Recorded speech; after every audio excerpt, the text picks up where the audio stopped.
partenaire de l'équipe de France olympique, vous présente. Dernière ligne droite sur le bassin de Mantes-la-Jolie avant l'annonce des sélectionnés français de course en ligne. Le but, constituer les équipes de France pour les échéances internationales de l'été. Les pieds en appui sur le cale-pied, les bras tendus sur la pagaie, kayakistes et canoëistes sont sous les ordres du starter. Et c'est parti pour un sprint de 500 mètres. De loin, la course n'est que tourbillon d'eau et de bras. Les meilleurs sont là, prêts à en découdre. 4 jours de sélection, 3 jours de course intense avec une centaine de compétiteurs et puis un engagement total et absolu, une grosse densité, un gros niveau de compétition. C'est de très bon augure pour débuter cette saison 2008.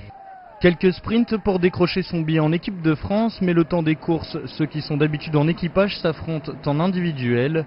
À l'issue des piges, on connaît le nom des sélectionnés. Prochaines échéances, les championnats d'Europe de Milan et les JO de Pékin. Forcément, on court l'une contre l'autre, donc à partir de ce moment-là, forcément, il y a un peu de rivalité,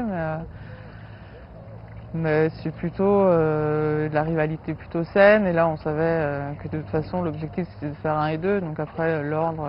De toute façon, c'est ce qu'on a à faire pour que le K2 avance. On a envie, on va au championnat d'Europe, c'est pour la gagner, et puis on va aux Jeux Olympiques, c'est pour la gagner.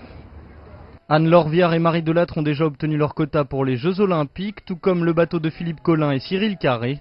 Champion du monde en 2007, l'équipage est reparti pour 1 an. Le titre mondial, là, c'est venu comme ça, quoi.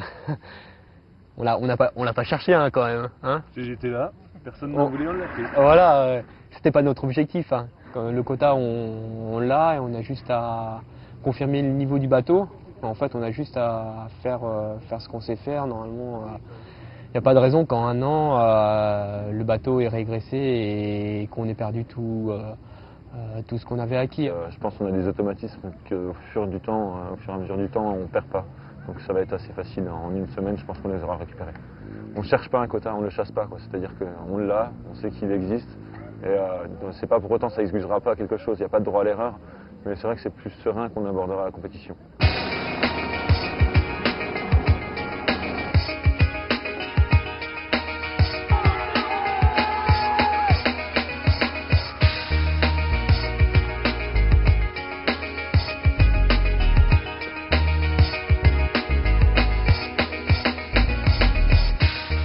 Vous l'aurez compris, la course en ligne n'est pas un long fleuve tranquille. Mathieu Goubel court après les médailles en canot et monoplace sur le circuit international. Cette année, il était en concurrence avec Bertrand et Monique.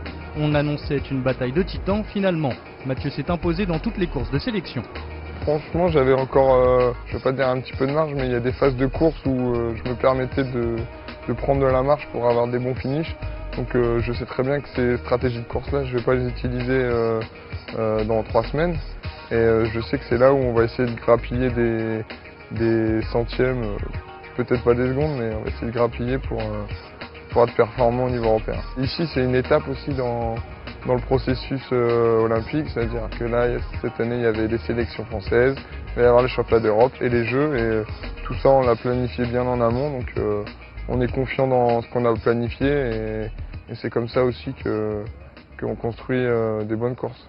Signe de bonne santé de la course en ligne, la densité de la discipline. Les jeunes tentent de perturber la hiérarchie, les anciens, poussés dans leur retranchement, se surpassent. C'est vrai qu'il y a des jeunes qui arrivent, mais il y a des anciens qui sont là. Toutes les places sont chères. Chaque coup de pagaie, du début à la fin de la course, du début à la fin de la sélection, a un impact sur le résultat final.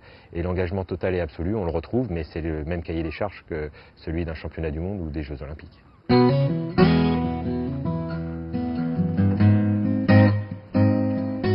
Avant de lancer leurs embarcations dans la ligne d'eau olympique, les sélectionnés iront se confronter à l'élite continentale au championnat d'Europe de Milan. Un bon test pour se positionner sur l'échiquier international et emmagasiner des repères précieux sur la route de Pékin. Bon là c'est fini.